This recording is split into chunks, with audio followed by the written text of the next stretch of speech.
Ao colocar-me em tuas mãos, quero esquecer todas as vezes que caí. Não quero reviver batalhas duras que perdi quando de ti me afastei e tão longe vaguei. Hoje te entrego outra vez a minha vida, a minha mente e o meu ser. Por tanto tempo só minha vontade eu quis fazer, mas agora pronta estou para cumprir o teu querer. Dá-me força, Senhor, para vencer as provações. Esperança, Senhor, de que tudo vai mudar. Eu receber os teus milagres, me ajude a confiar nas tuas mãos e no poder transformador do teu perdão.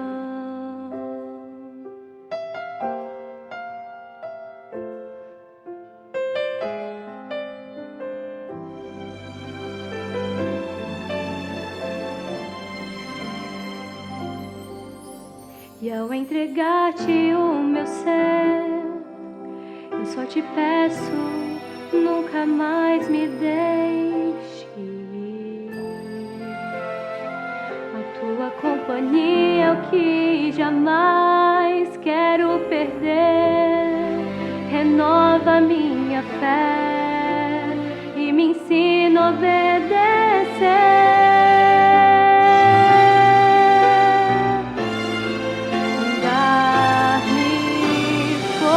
Senhor, para vencer as provações, e esperança, Senhor, de que tudo vai mudar. E ao receber os teus milagres, me ajude a confiar nas tuas mãos e no poder transformador do teu perdão. Se não fosse a tua graça, não sei onde estaria. Te agradeço e te louvo por me dar mais uma chance.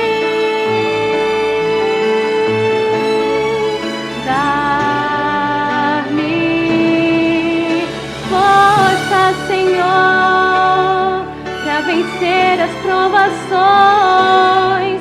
E esperança, Senhor, de que tudo vai mudar. E ao receber os teus milagres, me ajude a confiar nas tuas mãos e no poder transformador do teu perdão. E ao receber estes milagres, eu quero confiar nas tuas mãos. Quero poder transformador do teu perdão.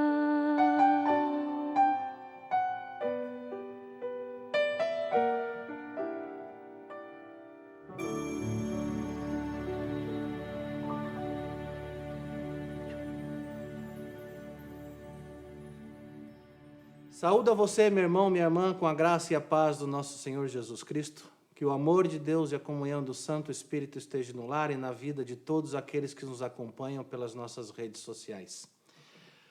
Alguma vez, meu irmão, você já se perguntou por que a palavra Apocalipse nos remete a tanto medo, a tanta ansiedade, a tanto temor?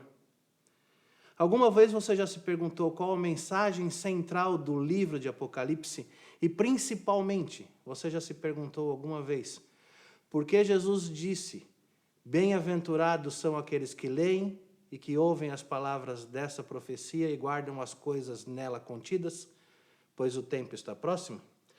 Estas e outras respostas serão abordadas ao longo de uma pequena série de 4 episódios que nós faremos aqui pelos nossos canais da Igreja Adventista do Riacho Grande. Convido vocês a nos acompanhar. Meu nome é Winston Medeiros e, a convite do pastor Rafael Reis, damos início a essa série chamada As Revelações de Jesus Cristo no Apocalipse. Convido vocês a curvar as frontes e fazermos uma breve oração. Grandioso Deus, Pai de amor, te agradecemos pelas infinitas misericórdias que derramam sobre nós todos os dias. Te agradecemos pelo dom da vida. Te rogamos agora a unção do seu Santo Espírito para que possa nos abençoar e nos capacitar para receber a tua mensagem vinda diretamente do teu trono. Abençoe todos os lares e todas as famílias daqueles que nos assistem pelas redes sociais, com a tua paz, com o teu perdão e com a tua proteção. É o que te rogamos em nome e por amor de Jesus Cristo. Amém. Queridos, o nosso propósito nesta série é abordar de uma forma diferenciada o livro de Apocalipse. Escolhemos como título Revelações de Jesus Cristo. Vejam que ao longo do livro de Apocalipse, Jesus se revela de várias formas e de várias facetas. Vejam que no Apocalipse capítulo 2 e 3, nos capítulos 2 e 3, Jesus se revela para as suas 7 igrejas. No capítulo 4 e 5, Jesus se revela para Deus e o seu trono. Nos capítulos 6 e 8, Jesus se revela abrindo os selos. Os capítulos 7 e 14, Jesus se revela para os 144.000 e os guia em pé sobre o Monte Sião. Capítulo 15, Jesus se revela finalizando a obra sumo sacerdotal no santuário celestial. Capítulo 19, Jesus se revela como um guerreiro vitorioso, dando fim a este mundo, ao pecado e à sua sanção. E no capítulo 21 e 22, por fim, Jesus se revela como um santuário, habitando no meio de nós para todo sempre.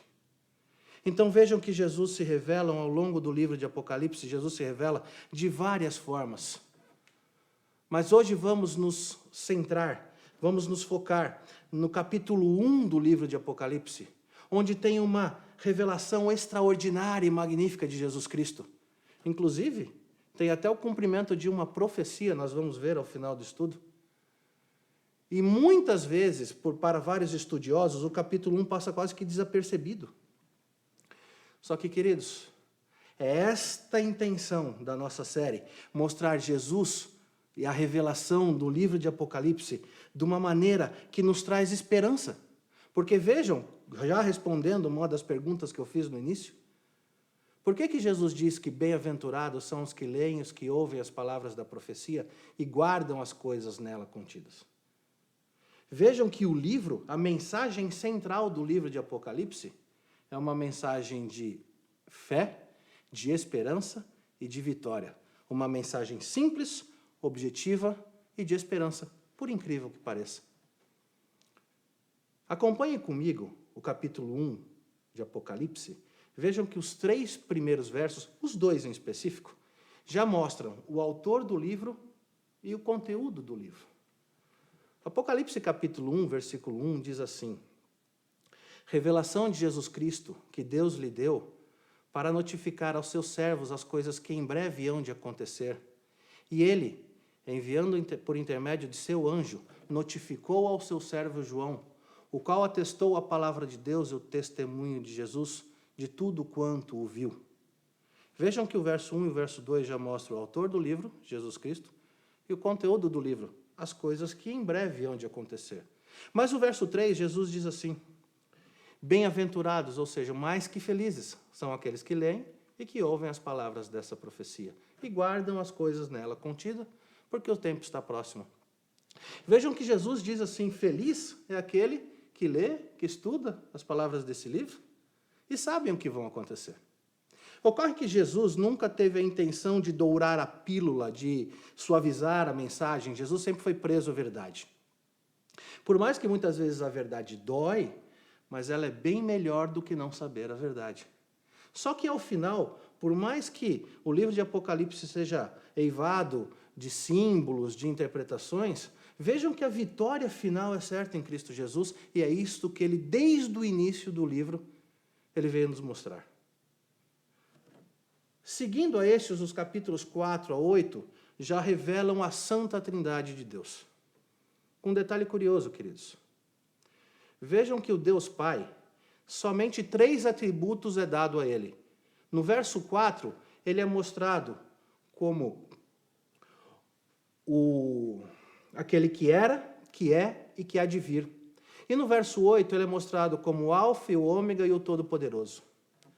O Espírito Santo é mostrado somente no verso 4, e somente como os 7 Espíritos que estão diante do trono de Deus. Mas o verso 5 e o verso 6, eu gostaria que vocês me acompanhassem na Bíblia, colocam 7 atributos de Jesus Cristo, dizendo o seguinte, verso 5 e verso 6. E da parte de Jesus Cristo, a fiel testemunha, o primogênito dos mortos e o soberano dos reis da terra, aquele que nos ama e pelo seu sangue nos libertou dos nossos pecados, e nos constituiu reino, sacerdotes para o seu Deus e Pai. A ele a glória e o domínio pelos séculos dos séculos. Amém. Vejam, queridos, que o foco principal do livro não é apenas mostrar a Trindade e tal, mas é focar no seu autor, na sua mensagem, e Jesus Cristo como Todo-Poderoso, como soberano, como Rei dos Reis, e aquele que nos constituiu reino para o seu Pai. E o verso 7 depois diz que ele vem entre as nuvens e todo olho verá. Um momento tão aguardado por mim, por você e por todos os cristãos ao longo desses séculos. Mas, queridos, a partir daí, o livro começa a mostrar a primeira revelação de Jesus Cristo. E ele se revela para o apóstolo amado, o apóstolo João. E essa revelação, ela é divina, soberana, magnífica. Inclusive, ela é o cumprimento de uma profecia que vamos estudar agora, verso por verso. Acompanhe comigo, por gentileza. Verso 9 ao verso 20, nós vamos ler.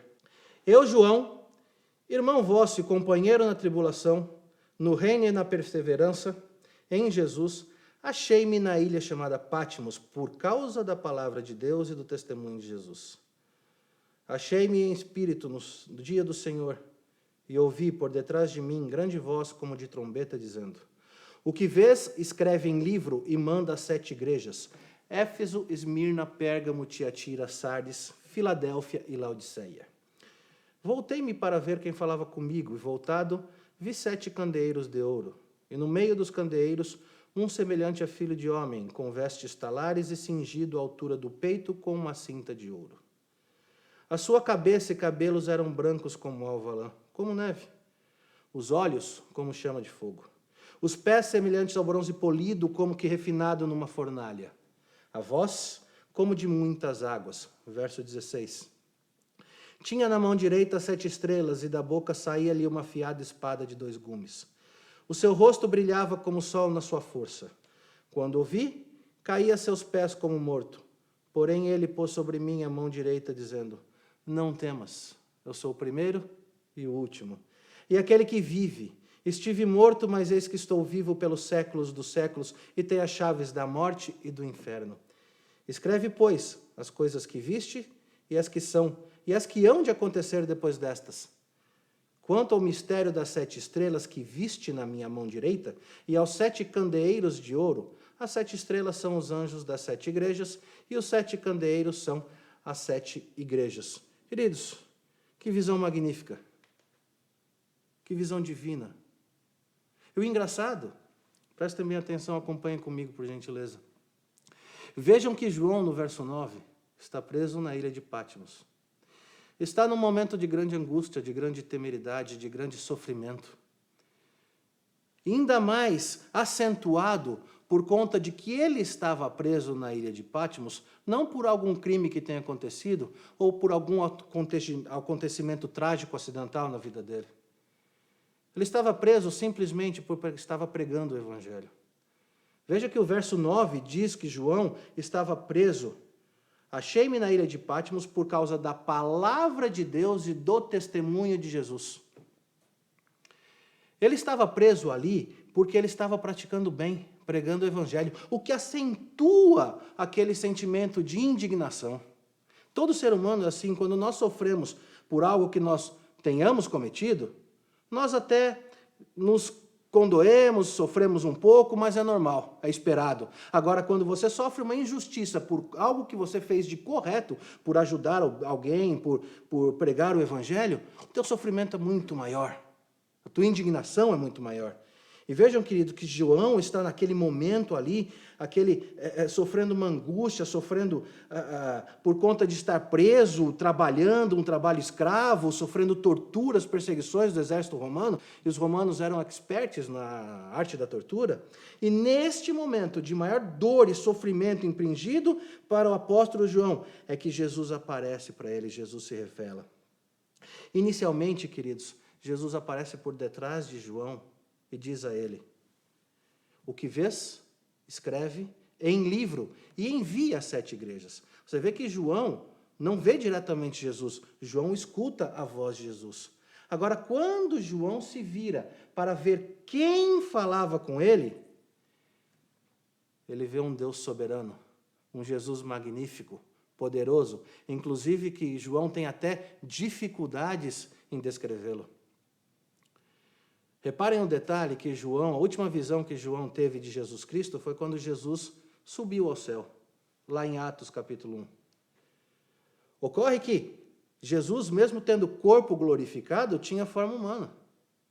E agora, quando João vê Jesus Cristo na frente dele, ali na ilha de Patmos, vê que ele tem até dificuldade em descrever esta revelação de Jesus Cristo para ele. Vê que ele começa dizendo: cabeça como lã, olhos como fogo, pés como bronze polido, da boca saía uma espada de 2 gumes. Vejam que é um Jesus totalmente diferente, é um Jesus divino, é um soberano Deus. Só que João, ainda na descrição, tem o cuidado de revelar 2 aspectos desta revelação de Jesus Cristo. Porque, João está escrevendo esta revelação de Jesus Cristo para um público judaico, para um público das 7 igrejas que ficava ali na Ásia Menor. Então, no verso 12 e verso 13, João coloca detalhes para revelar quem era e qual era a função de Jesus Cristo. Acompanhe comigo o verso 12 e verso 13.